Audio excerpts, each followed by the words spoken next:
बिस्मिल्लाहिर्रहमानिर्रहीम। अस्सलाम वालेकुम दोस्तों, क्या हाल चाल है। होपफुली सारे खैर खैरियत से होंगे। आप सबकी दुआओं से अल्हम्दुलिल्लाह मैं भी ठीक हूँ, अल्लाह पाक का शुक्र है।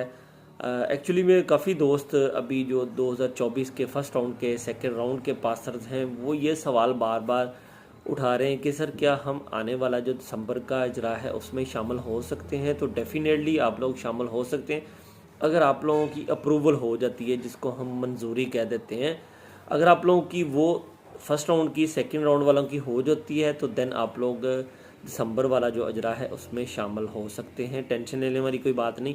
मतलब कि अगर आप इजरा से 2 दिन पहले भी आप लोगों के डॉक्यूमेंट्स अप्रूव हो जाते हैं, मंजूरी हो जाती है, तब भी आप लोग इस इजरा में शामिल हो सकते हैं। तो मंजूरी से पहले आप लोगों का ज़ाहिरी बात है कोई एक चीज़ अप्रूव ही नहीं हुई तो फिर आप लोग कैसे इजरा में शामिल होंगे। अल्लाह पाक सबके लिए आसानियाँ पैदा करे। Thank you.